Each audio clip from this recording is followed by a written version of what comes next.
جی دا ورته وایي چې د اختر ورځ د څه ډول غواړي دغه والي صاحب خپل کارکونانو ته خپل خلکو ته څه پیغام ورکوي؟ اعوذ بالله من الشیطان الرجیم بسم الله الرحمن الرحیم.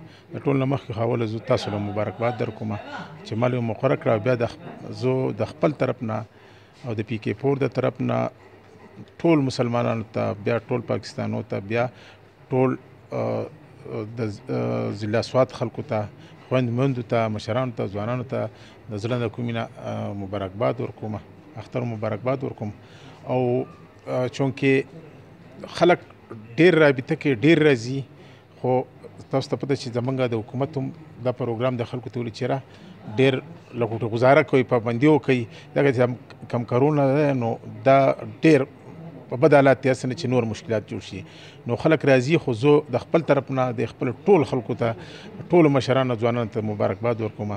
او انشاءالله د اختر د چوټیانې چې ختم شي نو زه به د هر خپل مشر د خپل ورکر کور ته به زه مبارکي لکه خیر انشاءالله.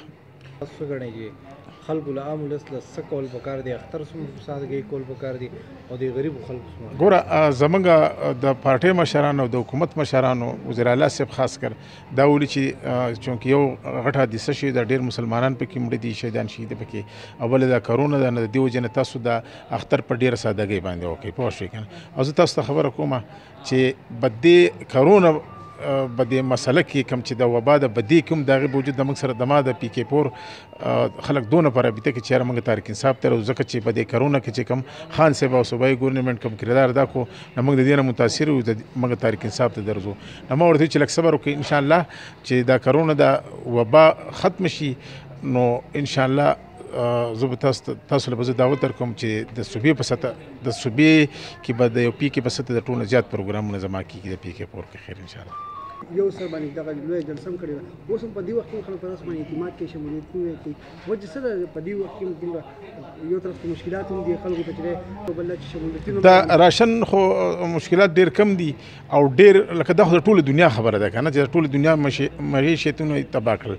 خبره د پاکستان ده، خو خدای پاک دې خان صاحب او وزیر اعلی صاحب لري، د هغو په خصوصونو باندې هر غریب ته پیسې ورکړل شوې د راشن په ذریعه باندې، د نغدو په ذریعه باندې. خو د هغې باوجود ما تاسو ته ونیو چې خلک مطمئن دي د حکومت نه، د صوبایي حکومت نه، د مرکزي حکومت نه ډېر مطمئن دي. د دې وجې نه خلک لکه موږ چې چاله دعوت ورکړی دی، څوک په خپله وایي چې یاره موږ تاریک انصاف ته درځو، موږ د تاریک انصاف د ګورنمنټ نه مطمئن وو.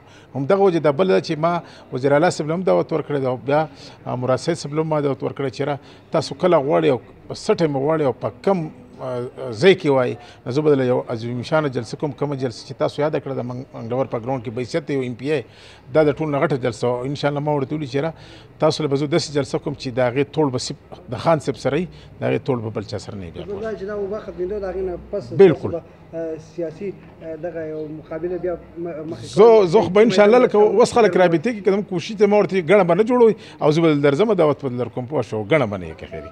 مطلب دا چې لکه د په دې وبا کې هم ستاسو دغه پریکټس روان دی او خلک روان دي، خلک مطمئن دي چې یاره پوه شوې که نه، دا هغې زنده ثبوت پر روان الیکشن کې بلدیات چې کله یې که خیري. زه ته خبره کوم چې په ټول سوات کې به د تاریک انصاف د تحصیل حکومت هم راځي او د ضلعي حکومت هم راځي، پوه شوې که نه. ډېره زیاته مهرباني.